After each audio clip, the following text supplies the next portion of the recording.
Okay, in this video we're going to be checking out the iFlight iH3 frame. This is a 3-inch frame, and this is designed specifically for the RunCam Split Mini. So it's got the dual 20 by 20 stack mount points for two different 20 by 20 stacks.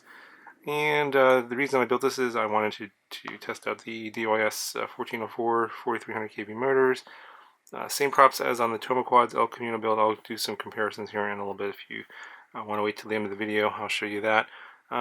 Very quickly, going over the build, I'm just going to flash some photos up here because I don't want to take it apart. Basically, I put the RunCam Split Mini 2-camera stack there on the bottom. I put my VTX there on top. It's the AKK FX3 Ultimate. It's a 20 by 20 board. It goes up to 600 milliwatts and has smart audio. I did a review on that one already. I connected up a micro FL antenna instead of the MMCX connector because the board butted up against the flight controller here. There's not a lot of space between these two stacks here. You can see very little space. So I wasn't able to use that connector. I used the micro FL connector and plugged in a Fox Serial Lollipop antenna here in the back and just used a zip tie and some heat shrink to secure to the back here. The stack I'm using is the DYS F4 Mini. It's the 18 amp 4-in-1 ESC, just BLLES, and their Mini F4 flight controller that has an MPU 6000 gyro, so it's an 8K gyro F4 chip, and I'm just using an XM Plus receiver, and I have my antennas coming out here using these included 3D print here, and then the power connectors coming up the top like this. Top mounted battery style, you could possibly do bottom mount if you wanted to fly it that way, but I prefer top mount for this. Yeah, it's a pretty nice frame. 3mm bottom plate unibody design. It's fairly sturdy, and you get a 2mm top plate, so this is going to be fairly durable.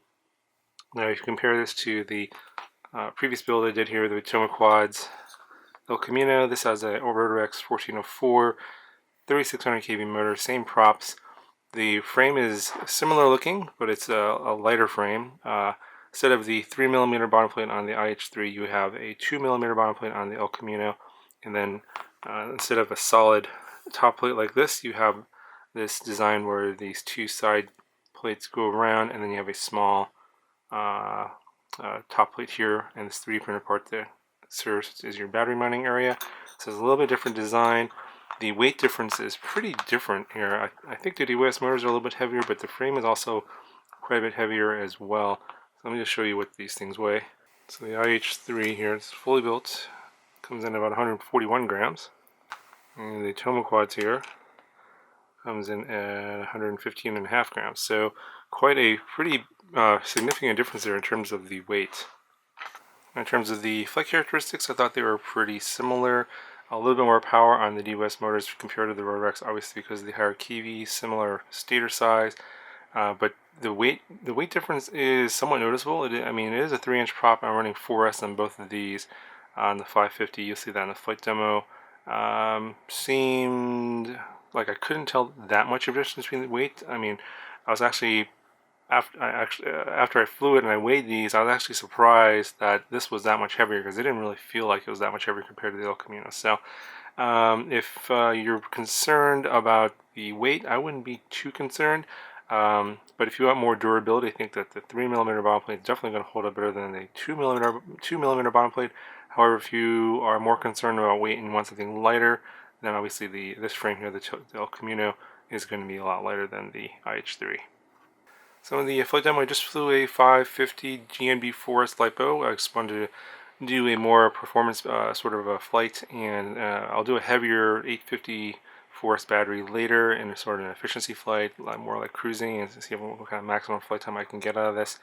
And I did upgrade this to the latest beta flight. I'm flying Betaflight 3.4 on the default PIDs.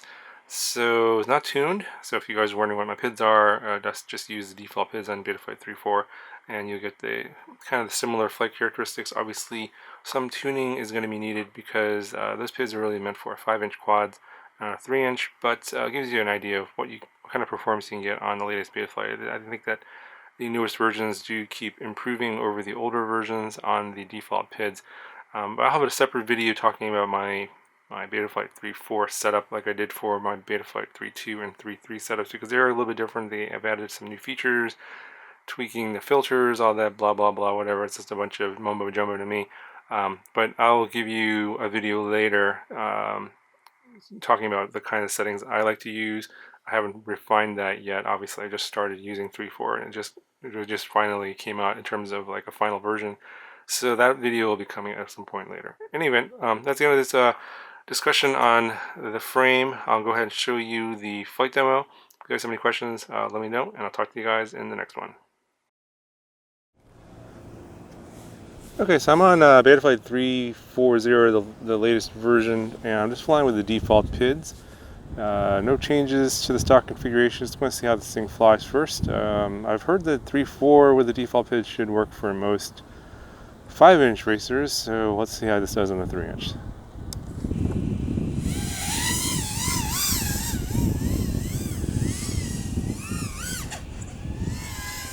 So far the default PID seemed to be fine. Getting some video noise here. A little bit of prop wash.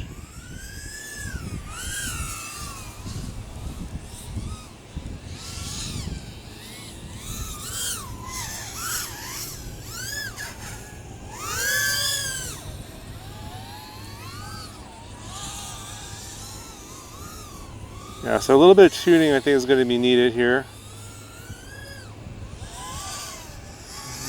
Heard that 3.4 flies quite a bit differently than 3.3, and I think that's the case here. May need some adjustments. Not exactly sure what. 3.4 is still kind of new to me. It doesn't fly bad, but it just feels a little different.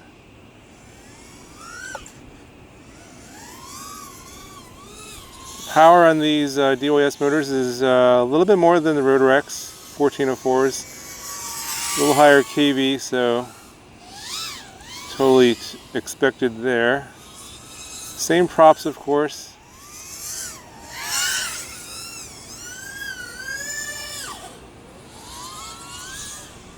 Yeah, this flies pretty good. Just a little bit of prop wash, a little more than I would expect. I think it's because I'm on the default PIDs for 3-inch here instead of flying a 5-inch.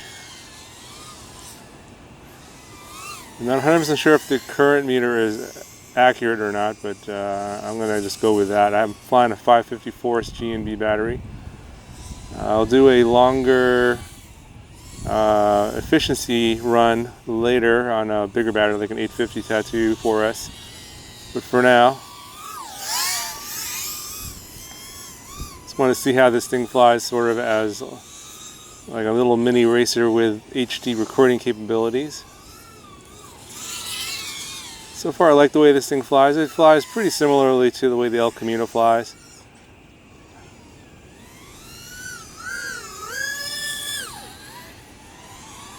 Yeah, it gets a little more prop wash there.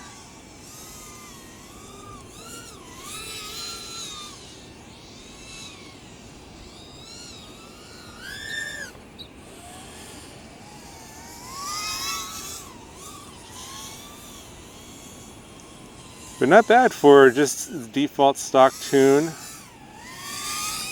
Obviously, they've done a lot of work on the new Betaflight here. Without any tuning at all. I know that a lot of you guys don't like to do any tuning, and I think we're getting to the point where maybe tuning won't be really a skill that's required anymore. You can just go and flash the latest Betaflight and go and fly.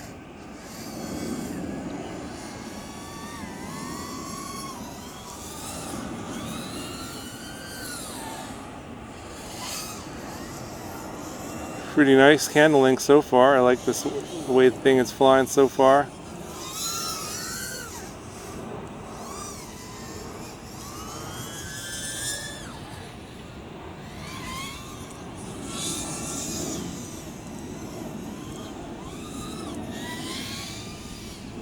Okay, so I'm at 420 milliamps and about 14.5 volts, 3.5 minutes. Pretty good flight time on this battery.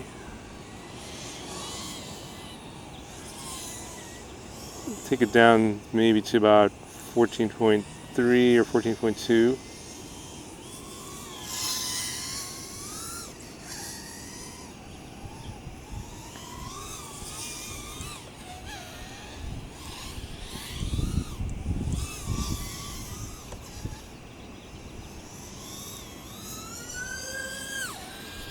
There, I got a little bit of a voltage sag. Something about the end of the battery here. It's a pretty good flight time. Getting about 4.5 minutes. Probably get about, I would say, probably get a good 5 minutes here on this battery. 550. That's about what I would expect for this.